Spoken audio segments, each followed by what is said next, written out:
know you like the polite decorum I displayed in a different forum. We're alone now, so can I just level? You're really leaving me a bit disheveled. Whoa, whoa, whoa, I like your nose. Whoa, whoa, whoa, and your pantyhose. Whoa, whoa, whoa, I like your knees. Come on, baby, pretty please. I know you like my distinguished bearing, considerate to a fault and caring. Well, Dr. Jekyll may be very formal. Well, good evening, my dear friends and colleagues and associates and some ne'er-do-wells and hangers-on around town, across the country, and everywhere around the globe. Tonight, Public Affairs, Public Access. I am your host, Paul Colby. It is the 13th of March in the year 2014, in case you were watching this on some sort of archived media.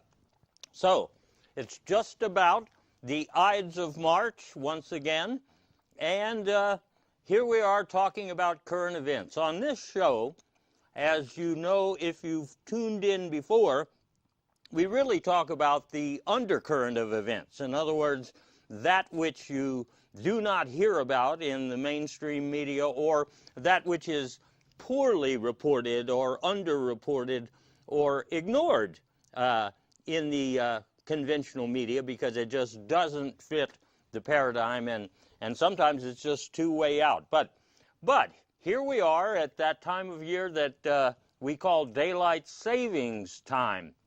And I know that it's hard to get used to at first, but once you do get used to it, it's terrific. You have a little more time after you leave the office, if that's what you do, to go out and mow the yard or do or not do some other task that the husband or wife has suggested that you do, or do something with the kids or the dog while there's still some sun out there. But you know, I've been thinking about it a lot lately. This is one of the things that's going on now, and I'm going to be talking about things that have just recently gone on. And when I was thinking about daylight savings times, I remembered that I had been told way back when in school, I guess, that daylight savings time started during the wars for some reason, I guess because we wanted to bomb during the daylight hours or something like that. But I did a little research of my own this week just because I was so curious about daylight savings time and how we got started with it. And I turned up a couple of interesting newspaper articles from way back when, in the 1800s. I didn't know things went back that far, but I'd like to share one with you right here. Definitely interested me. The headline reads, "The nation to reset clocks to save gasoline films." Very odd, very odd. But look what it says here. President Mary Shackelford announced yesterday that the country was in danger of losing its helium if cattlemen and shoe designers refused to pay hush money to a Brazilian performer with short hair and bad manners who came to the United States in a speedboat 70 years ago looking for moose pictures. Now maybe in those days there were different code words for things that were going on, or maybe they just thought about things differently, but honestly I just can't get to the bottom of what they're trying to say here. So I dug a little deeper. I found another one from early 1910, I think it is. This one is about averting a hot dog crisis. Have you ever heard this before? Well, apparently, and I think this is 1910, lawmakers living in gigantic hotel rooms agreed yesterday to pay up to $785,000 each for miniature replicas of sheepdogs in loose-fitting togas in hopes of lighting up big cities and small towns without scaring the horses that make dedicated people interesting. Now, maybe that sheds some light on daylight savings time for you, but it just leaves me confused, frankly. what they said about the war makes more sense. But I do want to tell you something, in case you didn't know it, that the undercurrent here to me seems to be that at a certain point in time, we decided that it was time to tell God what to do or tell nature what to do because we humans didn't like it. So it's sort of an anthropomorphic kind of detail, isn't it?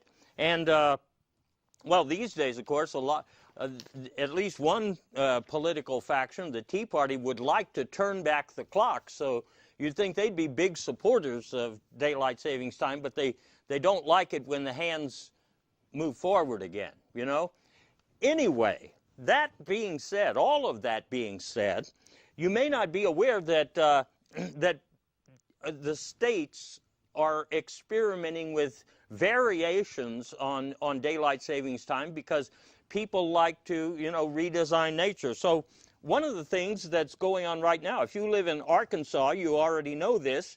In Arkansas right now, it's February 43rd.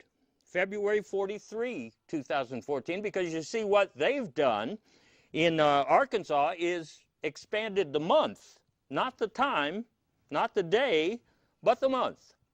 And so this year, as I understand it, February in Arkansas has 61 days. Why they chose that, I don't know. Another approach to dealing with time and dilating or compressing it, that's going on in Maryland right now. I'm not sure of the county, but I just found out about this.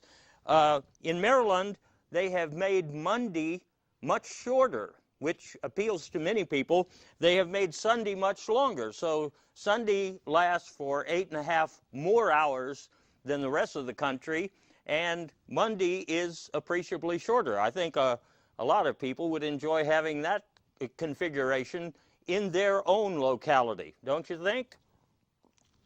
That's not all. Other brainstormers are working on, well, let's put it this way. Some people don't like having to look at the clock and know what time it is at all. And so in Delaware right now, there's an initiative that'll be on the ballot this year. And the people in Delaware are going to decide what time it is. In other words, it might be 5:30, it might be, 8 o'clock, 9 o'clock, but it's going to stay that way, all right? They won't have to check the clock to see what time. If they vote on 9 o'clock, then they'll always know it's 9 o'clock. Now that's pretty clever, don't you agree? One thing I have to point out, I know some people these days are so challenged with mathematics, and frankly, the daylight savings equation is not a difficult mathematical feat to take in, all right? But if you rely entirely on apps these days, I think there are 5 or 6 different iPhone apps that will tell you what time it was if it wasn't daylight savings, and available for Android also.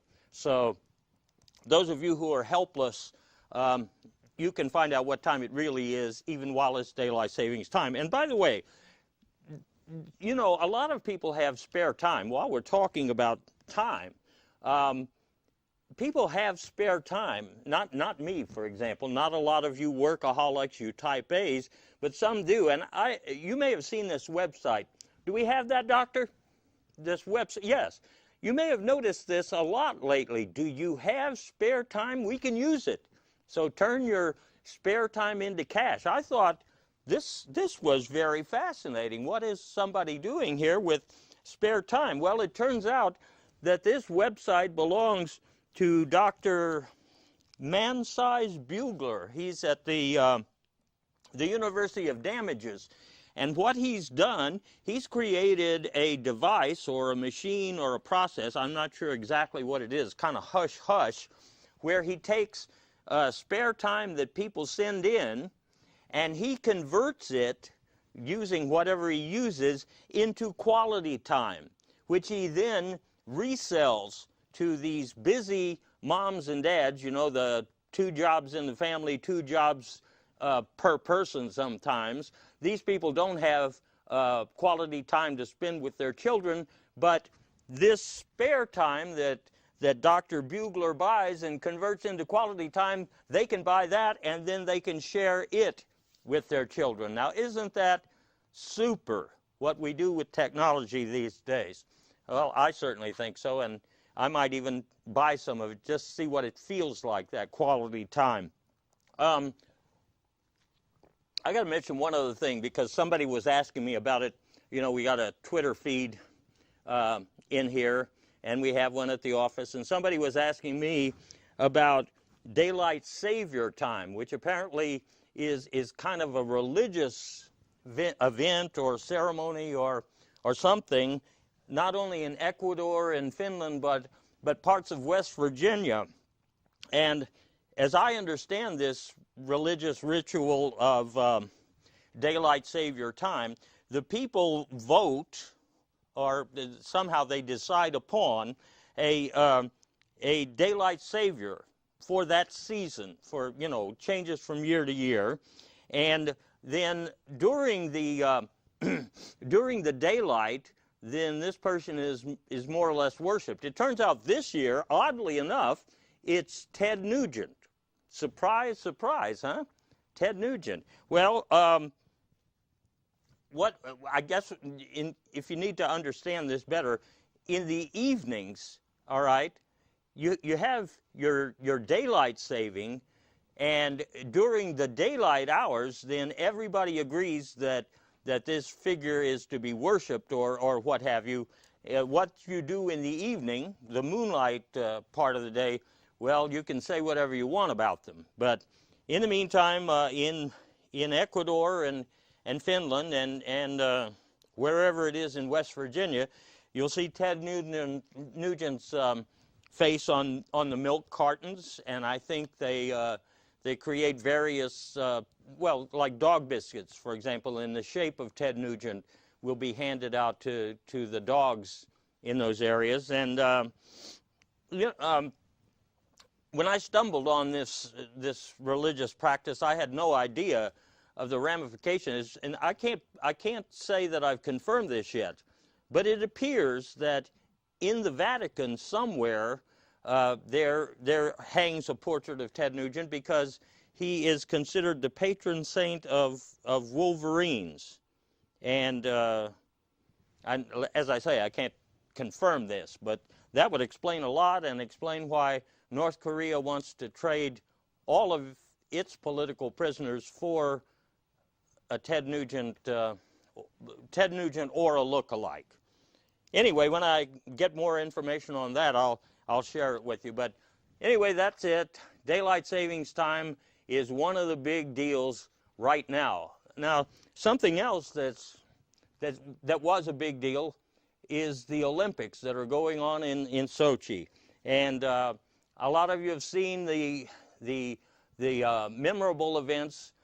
There are some other events, though, that you probably haven't seen because the network thought they weren't interesting enough to cover, or there were technical reasons why they couldn't cover them. So in the first place, this goes back to the fact that they started before daylight savings time. There were a lot of events that were taking place in the dark, and so what you would see about these events is mostly crowds gathered around the participants, but it didn't make for good viewing.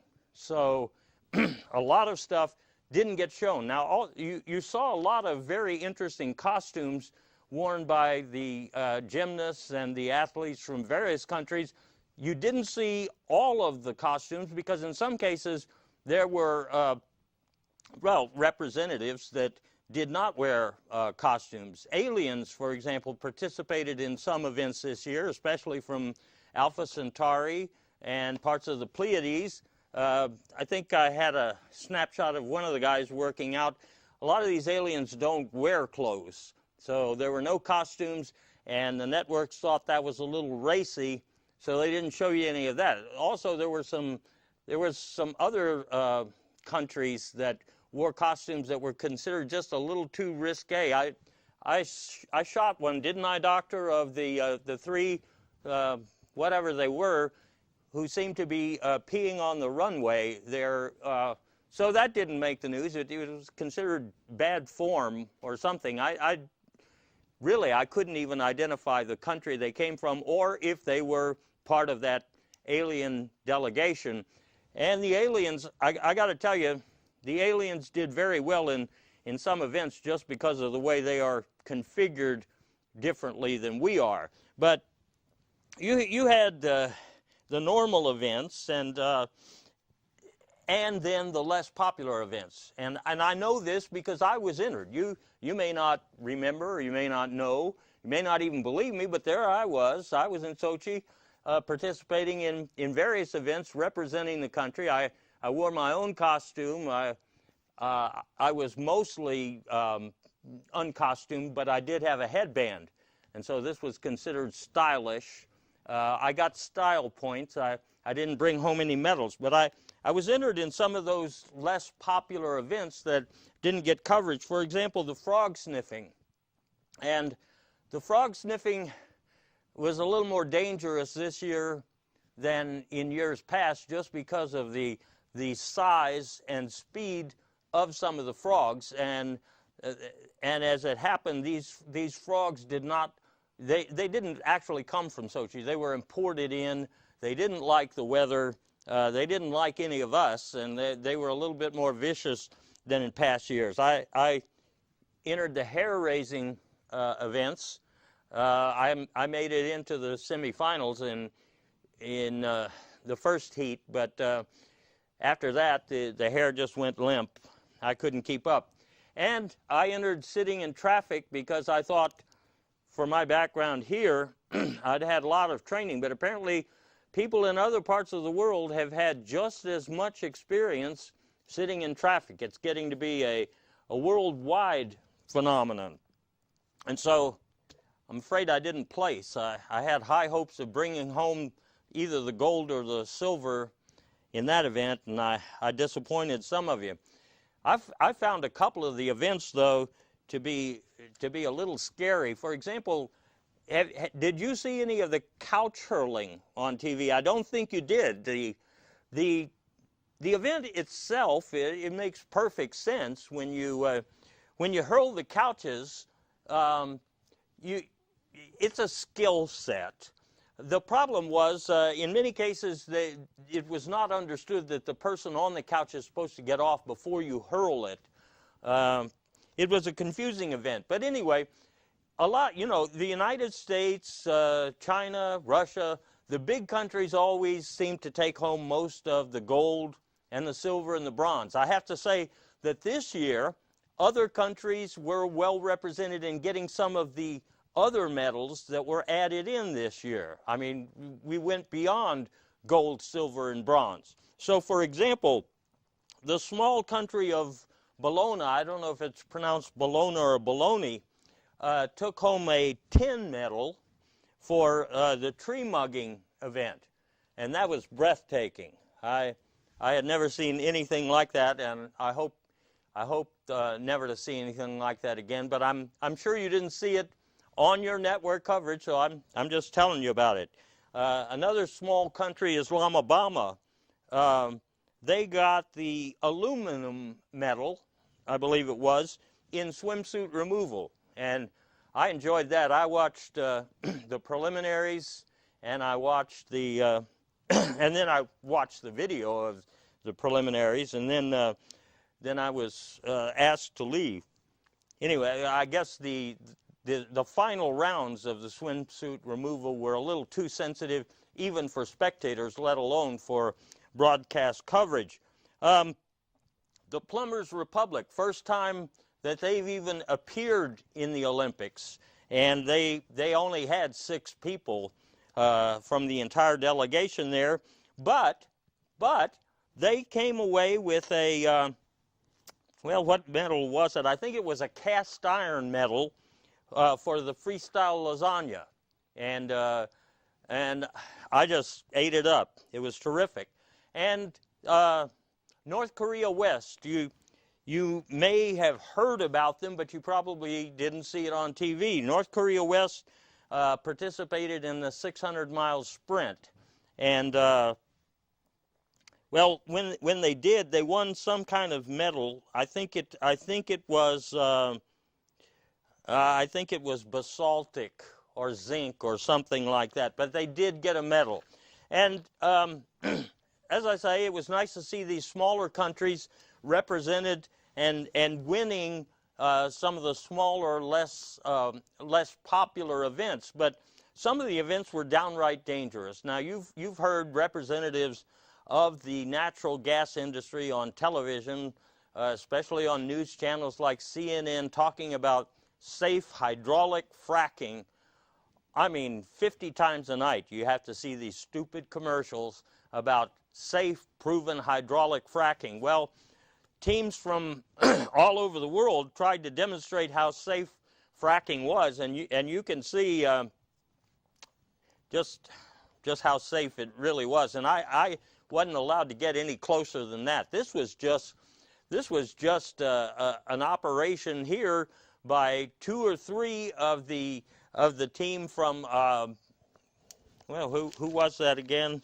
I think they were from Bologna, but like I say, most of the speedway was destroyed before some of the events could even take place because of these accidents with the fracking technology. And there was a race which was called the Trail.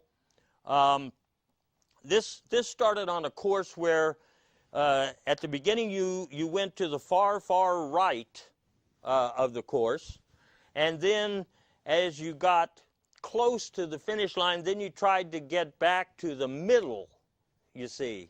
And it turned out a whole lot of the would-be Republican candidates were in that event. I'm not sure how well they did, but it was a long trail, that I can tell you.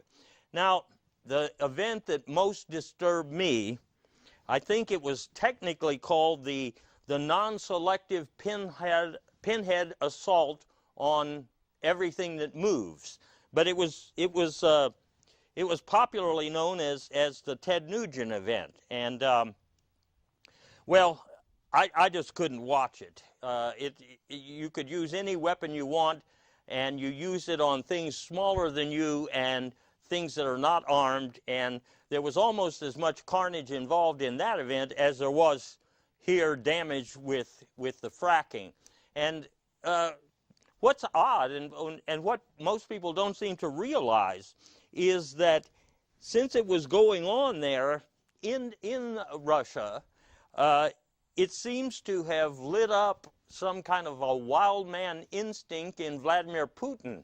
And as a result of that, you know very well that right now we're dealing with a crisis in Crimea, an annexation crisis, if you will. It looks like, inspired by all of this brutality and savagery in the so-called Ted Nugent event, that Vladimir just kind of lost control of his senses. And anyway, you hear commentators on American television talking about what the end game is and speculating that we have to be cautious here because we don't understand what Vladimir Putin's end game is. Now, I think that is a little nonsense. You know why I think that? Well, you know, I'm a diligent researcher, and I have a staff, and we look things up when people don't seem to be telling the truth. I have right here the official Crimean annexation plan that, I mean, they just put it on the internet, so there's not really any mystery about what's going on in that part of the world. I mean, it's unfortunate that it's happening right now, but when people say they don't know what he's up to, I don't think they're telling you the truth, because I can tell you what he's up to. I mean, I looked at it on a map after reading the official Crimean annexation plan, and what they plan to do is, first they were going to take over the popular nightclub here right there.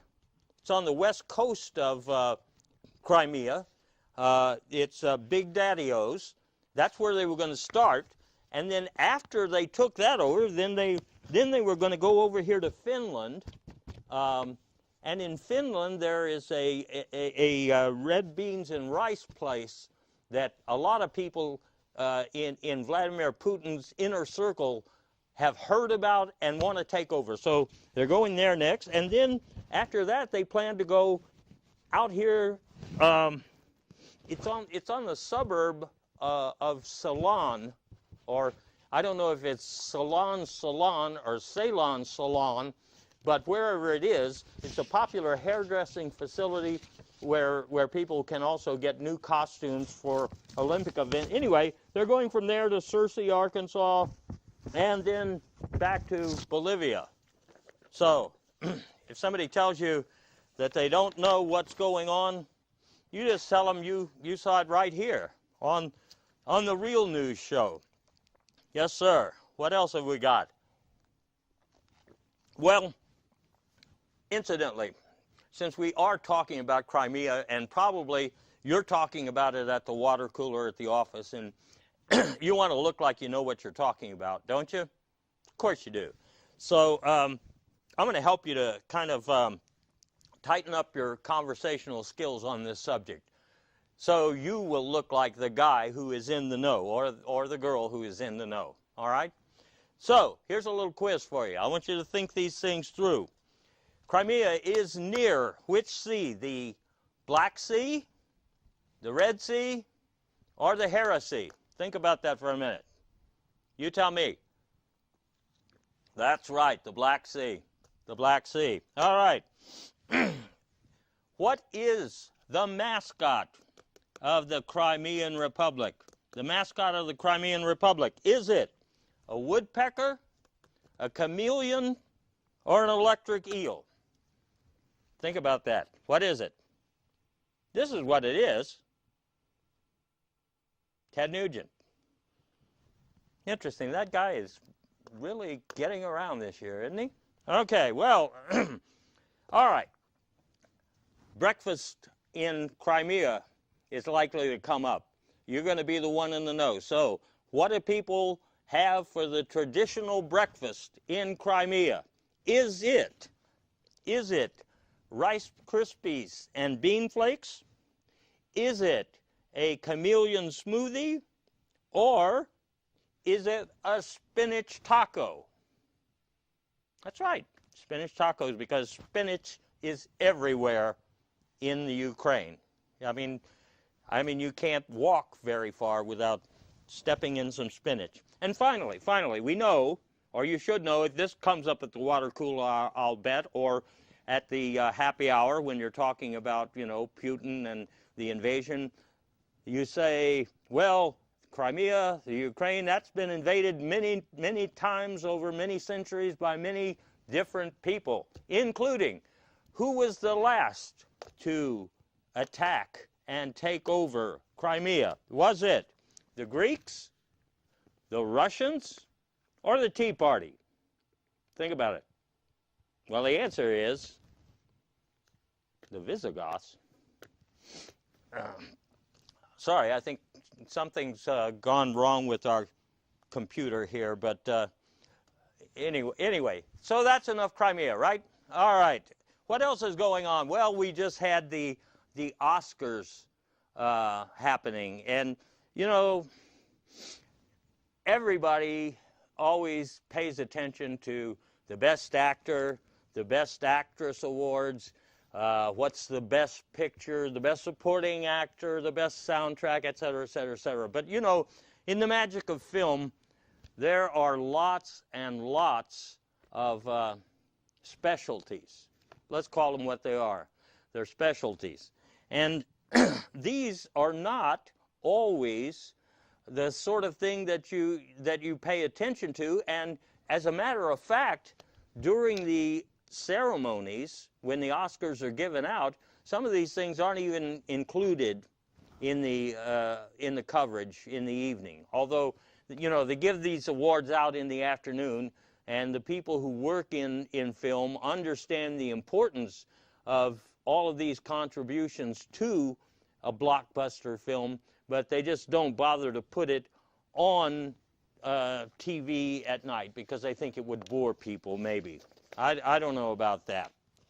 But let's talk about some of these things here. One of the categories in the Oscars is, and I'm telling you this in case you haven't paid attention, okay? If you have paid attention and you've heard this all before, then, excuse me, just go get a cup of coffee or a spinach taco and you know, wait for the next segment. Best special effects using cheese. And this year, the winner was a movie that's a big hit with the critics, When Memphis Was Smothered with Cheese. Now, I got to tell you that this is an award that is not given out every year, because there are years when, of course, no actual special effects using cheese are part of the movie business for that year. And as a matter of fact, if you go way back, I think it was about 1956 was the last time that somebody actually used artificial cheese in a movie. It was the movie about the return of the Visigoths. You may have seen that with I forget the lead actor. But the problem with that movie was that huge parts of Ontario that were supposed to be filling up with cheese, well, it just did not look real. It looked more like shaving cream that had been spray painted into a cheddar color. So there were many years where this award was just not given because people had a bad taste in their mouth after Return of the Visigoths. And so it was a big deal this year. And Rockwoon Kipple, who stars in this, talked about the patience with which the cheese was layered into a set representing the real 1930s Memphis. And he may have overstated it, but excuse me, he says they took almost 2 weeks to dress down the set with actual cheese, and they began with cheddar, but then they ended up using a combination of cheddar with some sort of a blue cheese, and then they erased the blue and they got real cheese, but it all came out looking cheddar and smothered. And the storyline in When Memphis Was Smothered with Cheese is what really took me aback. I thought the portrayal by Rockwoon Kipple of the aging priest was very persuasive. He was the first person to leave Memphis in this movie because he didn't want to wait around while this damn cheese monster took over. And I think a lot of people can sympathize with him. I mean, who wants to hang around when cheese is coming? Anyway, enough about When Memphis Was Smothered with Cheese. Another award that was given out this year, Best Audio in Frequencies Audible Only to Dogs. And that was in a movie called Pit Stops, Bus Rides, and Bad Burritos. And I'll tell you what, when I was in Sochi for the Olympics, we had a lot of bad burritos. I think somebody was deliberately messing with the food.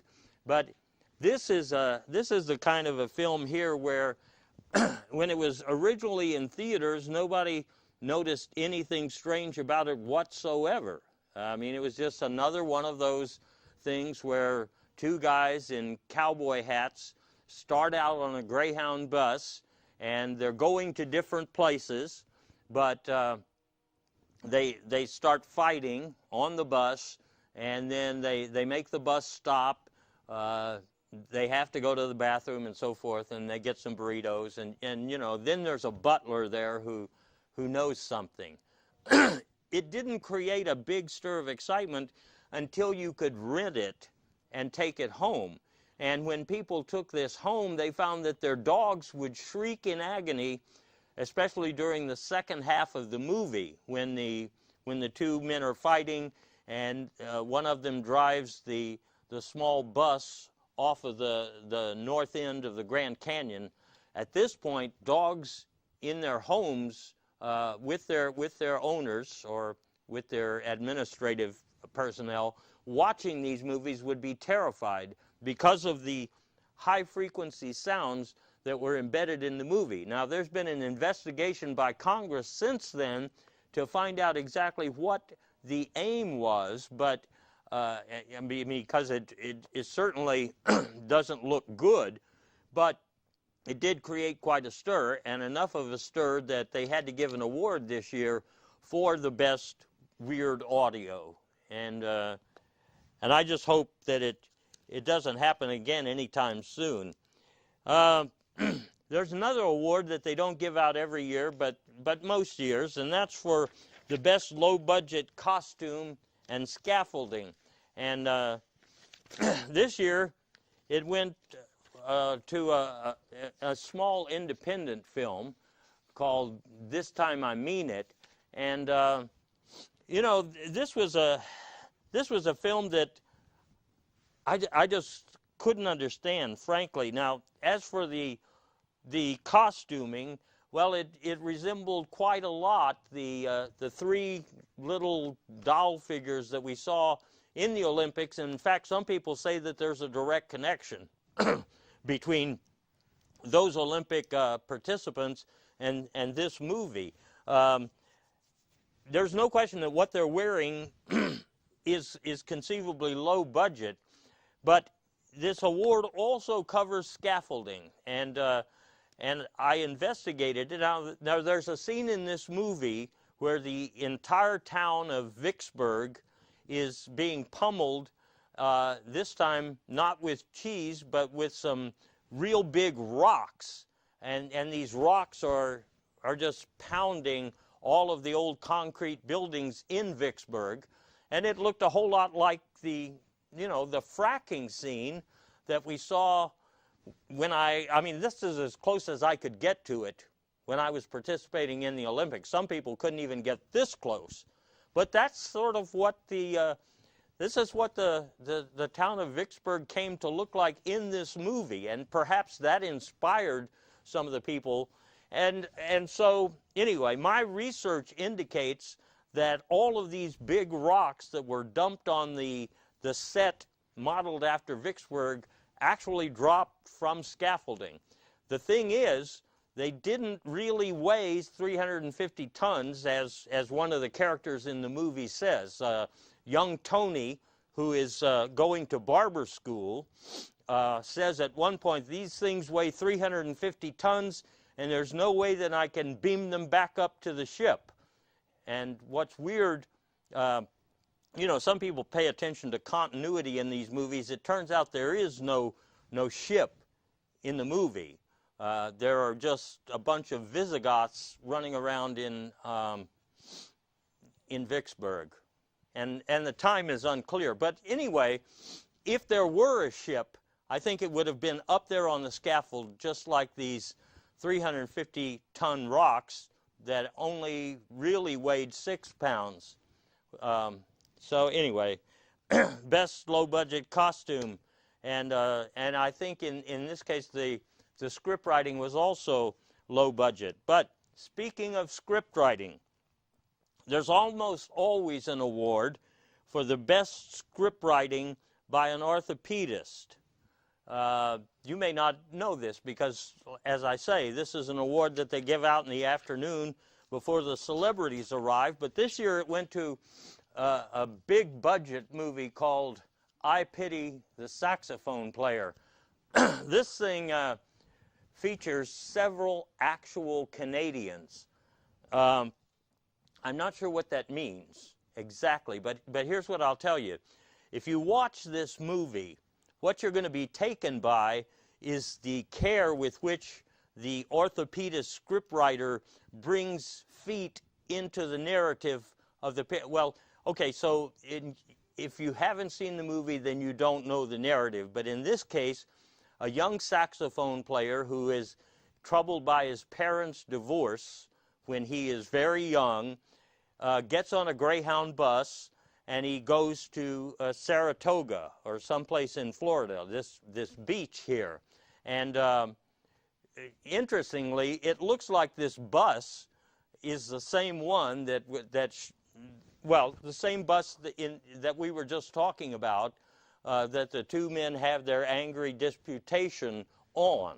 But I'm not positive about that. In any case, as our young saxophonist, and his name was Jerry McComber, Jerry goes walking down the streets of Saratoga, and you see all of the painstaking tracking of his foot movement, okay? And then there's an almost painful scene in the movie where he is getting a pedicure, very tight shots. In other words, what I'm saying is that you need to watch this movie again. If you've seen it already, you know the horrible story of the saxophone player, how he, at the age of 15, he finds he can no longer hit a high C note. And that is practically the end of the career, except for playing in punk rock bands that use an occasional clarinet or saxophone that can be off key. Anyway, the thing is, you see the movie once and you say, well, this is a sad movie about a guy who just can't make it in the career he chooses. But you look again and you see this movie is all about feet. The painstaking detail that shows foot after foot after foot of feet after feet after feet. Now, there's also an award given every year and sometimes to very talented people for the best supporting brackets. This year, that award went to a strange film called Sideburns and Short Shorts. In Sideburns and Short Shorts, the principal characters are all wearing short shorts, and I saw a lot of this. I saw a lot of this at the Olympics when I was there. Several countries came this year in short shorts, which was a departure from the norm. And I think they were pretty much influenced by this film. Of course, not that many came in sideburns, but a few. In this case, though, you have to wonder about the best supporting brackets because I have seen the film 6 times. I was enchanted by the film, actually.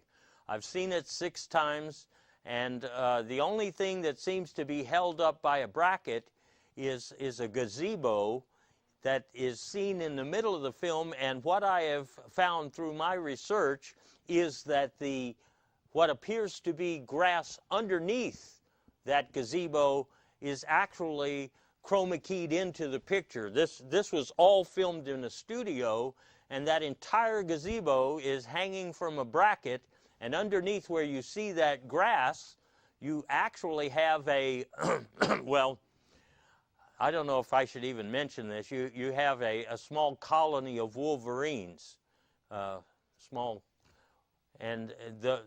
apparently the wolverines were going to be in a scene that got cut from the movie, you know, Deep Sixth, but because the wolverines were angry with this gazebo and wanted to attack it, it had to be supported on a bracket the entire time it was filmed for 3.5 weeks. Heavy bracket. Anyway, it's not the kind of story I like to talk about because I didn't understand the movie at all. I was enchanted by it, but I didn't understand it at all. One last thing, there's almost always an award, and this year is a very prestigious award for the best performance by an inanimate object. And this year, a surprising film, The Vanquished and the Merely Troubled, took, as you know, all sorts of awards for Best Actor, Best Actress, Best Catering, Best Innuendo, Best Subtle Use of Diphthongs, you know, award after award. And it was a fresh and perky movie, but the inanimate object in this movie that causes such a stir turned out to be a picture of Abraham Lincoln. And what was interesting about this was that as you gazed at this picture of Abraham Lincoln that appears in the movie over and over, I mean repeatedly, you almost get the sense of it speaking lines. For example, when the gravediggers come in after having looked for the body of the picture of the person who was supposed to not have a body, and it is a complex film, after they come in and they are disgusted with themselves and they say they're going to turn in their sweaters and they're going to talk to Mr. Oompa, if you've seen that scene, it's the trailer that you see on TV all the time. Then you see Abraham Lincoln's picture looking down as if to say, you don't even have half of it right. I think that's what he's saying. Other people think that he's saying, I'm going to get together with my uncle and form a band. So, I mean, what he's saying might not be clear, but as an inanimate object, it is one hell of a performance. I want to go back and see it again because, well, because I didn't get it, and also because I have this free ticket to go see it again because I wrote a nice review of it for the Sunday paper. Anyway, that's what I have to say about the Oscars, and they are romantic. You know that the Oscars are just by their very nature romantic, and so that's how they become a stipend or a suspender or a surrogate for happiness. A lot of people, are not thrilled with their lives, and so they lose themselves in Hollywood and the movies because it just seems more romantic. But not everybody. These days, a lot of people just want romance so bad that they've dispensed with the normal ways of going about, finding a romantic partner and so on and so on. In the modern era, what they do is they go to dating services, and there are some very popular dating services out there, as I'm sure that you well know.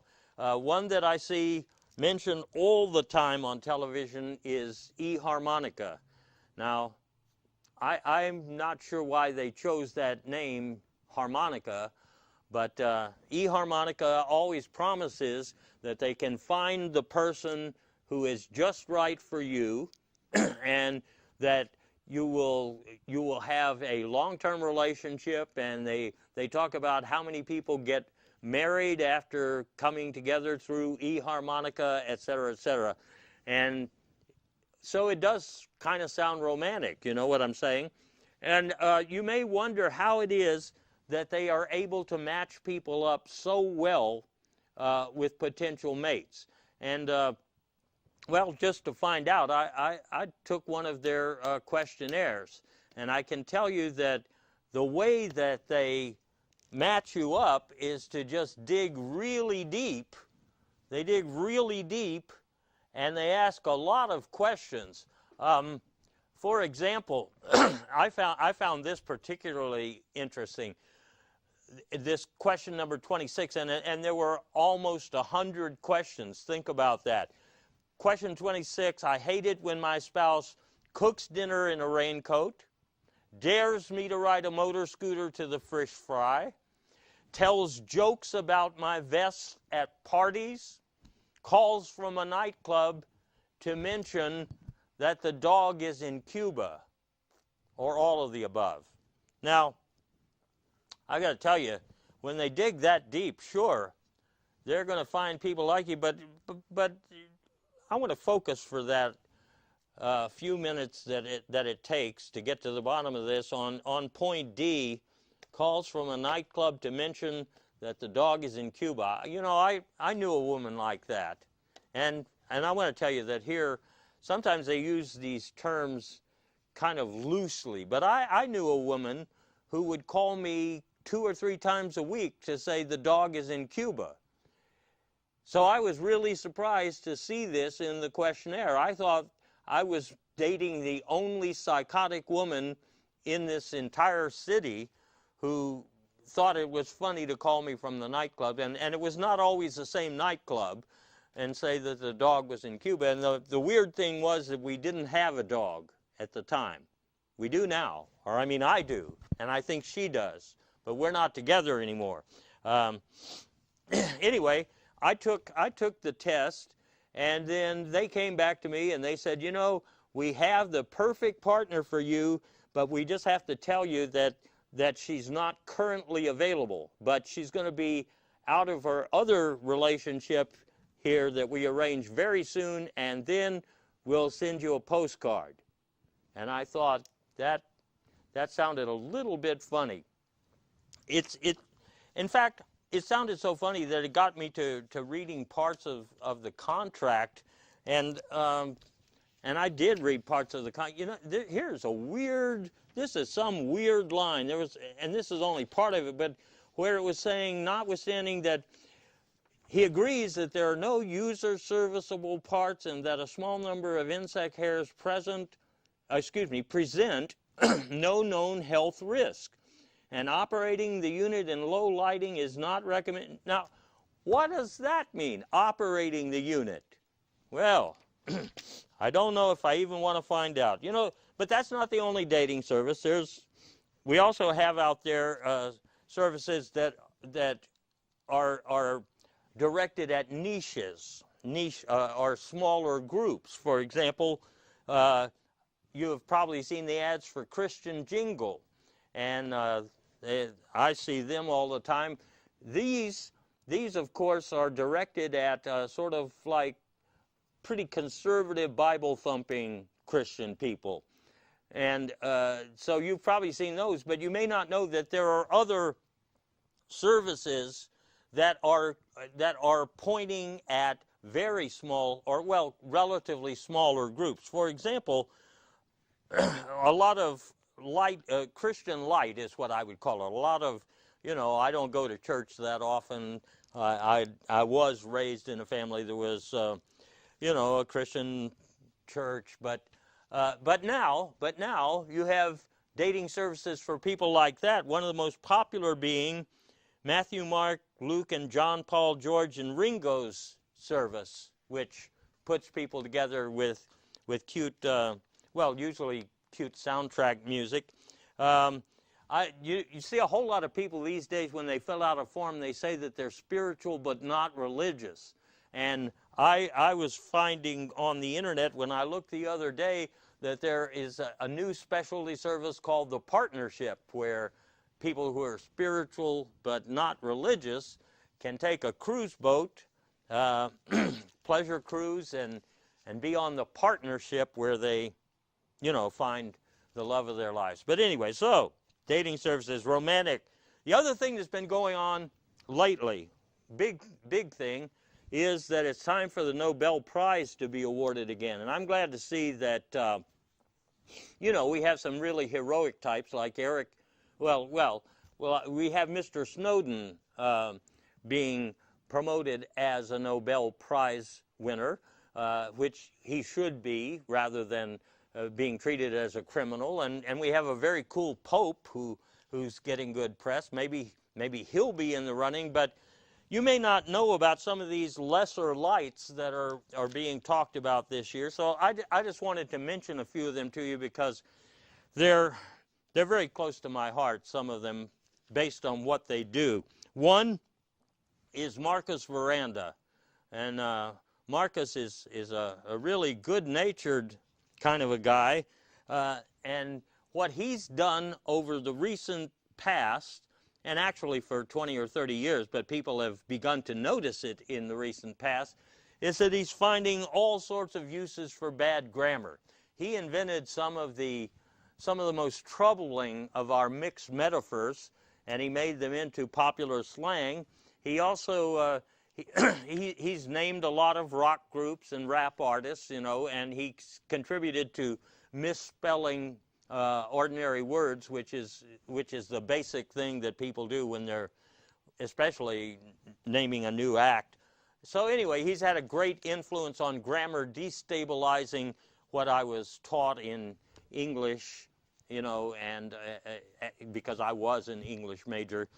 At a certain point, I just had to say, well, the tide is against us. Another Nobel potential laureate is Felipe Valpiston, and he has some very intriguing work where he is proving that there are minor irritations in the so-called Rasmus equation. And I don't know what that is, but it sounds pretty damned important, and I know that since it sounds important, he's been funded by some of our major universities to keep doing what he's doing.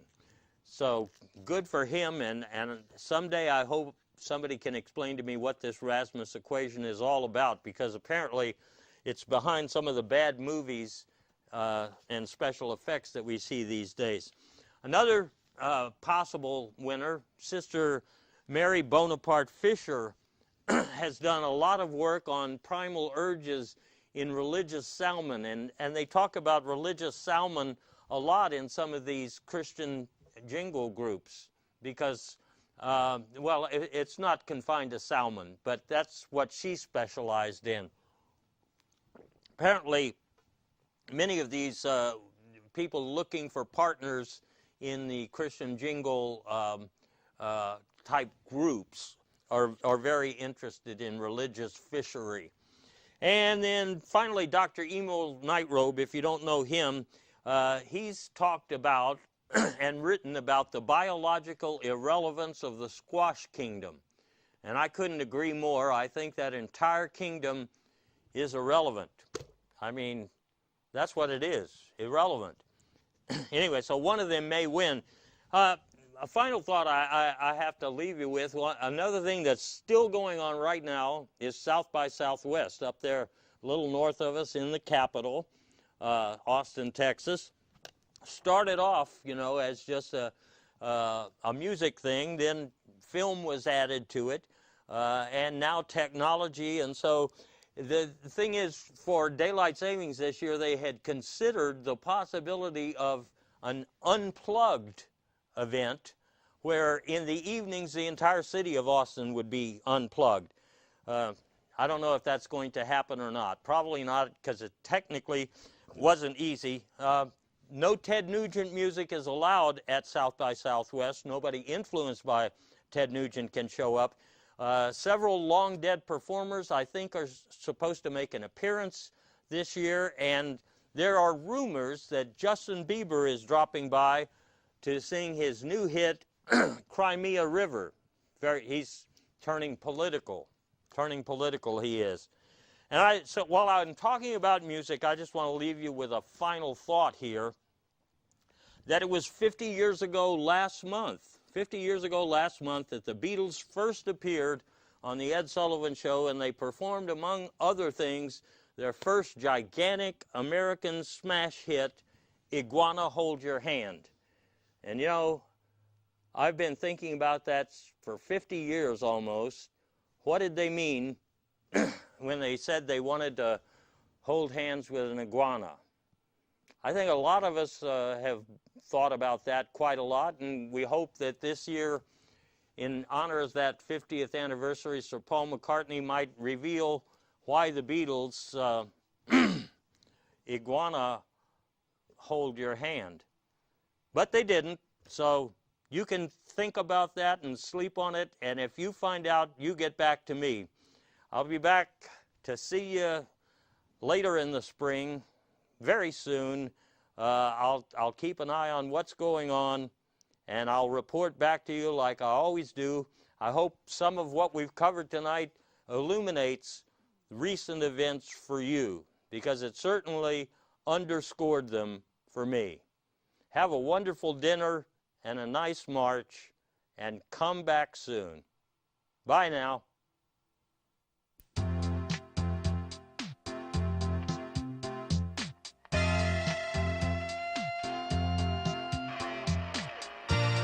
I went to Brazil just for the thrill. I saw a lot of Brazilians, thousands, possibly millions. I ignored the electric